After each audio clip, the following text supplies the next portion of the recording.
The day I brought my newborn daughter home from the hospital was supposed to be the happiest moment of my life. Instead, it became the day I discovered my own mother had erased every trace of my child from our family home. I still remember standing in the doorway of what should have been Emma's nursery, my C-section incision still burning with pain, holding my 3-day-old daughter against my chest. I expected to see the soft yellow walls I had painted myself, the handmade crib my late father had built, and the carefully organized shelves filled with tiny clothes I had washed and folded while dreaming of this moment. What I did not expect was to find bunk beds, scattered toys, and my brother's 2 sons jumping on a bare mattress where my daughter's bassinet should have been. For a few seconds, I honestly thought I had walked into the wrong room. That morning, my mother had texted me saying she couldn't wait to see the baby and had prepared everything for our arrival. I had kissed my husband goodbye as he went to park the car and carried Emma upstairs myself, eager to finally place her in the nursery we had spent months creating. How could an entire room simply disappear? I stood frozen while my 5-year-old nephew crashed into my legs, nearly knocking me over. My mother appeared in the hallway behind me, and when I turned to face her, I saw no surprise, no guilt, and no explanation in her eyes.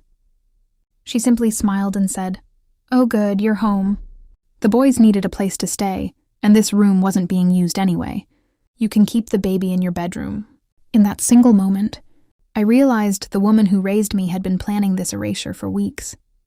My name is Claire Donovan, and until that day, I believed that becoming a mother would finally earn me the same love my mother had always given my older brother. I was 32 years old, a high school art teacher, and I had just survived a terrifying emergency C-section after my daughter's heart rate dropped during labor.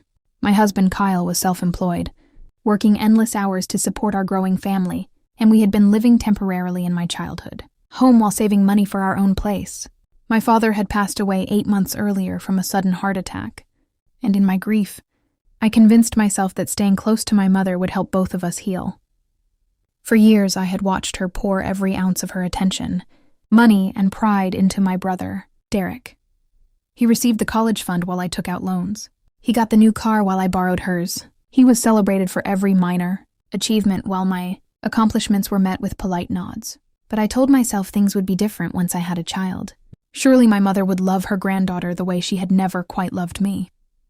To everyone around us, we looked like a close family supporting each other through loss. They saw my mother babysitting Derek's kids, hosting Sunday dinners, and smiling in photographs with all of us gathered around her table. They never saw the way she flinched when I announced my pregnancy, or the cold silence that filled the room when I asked if I could use my old bedroom to create a nursery. The greatest heartbreak of my life had nothing to do with favoritism I could see. It was the invisible kind, the kind that made me question whether I was imagining my own erasure. I endured years of being the backup daughter, the one called only when Derek was too busy, the one whose wedding received half the budget and a quarter of the enthusiasm. My father always tried to balance it, slipping me money for books, attending my art shows, and quietly telling me I was stronger than I knew. I ignored the comments about taking up space, the suggestions that maybe Kyle and I should figure things out on our own, and the way my mother's face lit up when Derek entered a room but barely shifted when I did, because I convinced myself that blood meant loyalty, and mothers always loved their children equally, even when it didn't feel that way. 3 years before everything collapsed, my brother married Vanessa, a woman who treated my mother's home like her personal vacation property. Whenever Vanessa decided she needed a break, she would drop her 2 sons at my mother's house for days or even weeks at a time. My mother never complained. She rearranged her schedule, canceled plans, and acted as though caring for Derek's children was her greatest honor. When I asked if she would be willing to watch Emma one afternoon a week so I could return to teaching part-time, she told me daycare existed for a reason. She never once offered to help, but she expected me to be grateful that she was letting us live under her roof. After my father died, I learned that he had left specific instructions in a handwritten letter, stored in a locked box with my grandfather as the keeper. My mother claimed the letter was just sentimental stuff, and that the house, the estate, and all decisions now belonged entirely to her. That should have been my first warning. Instead, I focused on my pregnancy, on preparing for Emma's arrival, and on believing that my mother's coldness was just grief.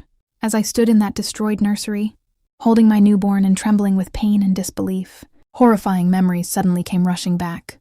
Weeks earlier, while I was on bed rest due to pregnancy complications, my mother had insisted I sign a rental agreement, claiming it was just a formality for insurance purposes. I was exhausted, scared for my baby's life, and trusted my own mother without question. I signed the paper she put in front of me. Hidden in the fine print was a clause stating, I was a temporary guest with no claim to any room, furnishings, or space within the house.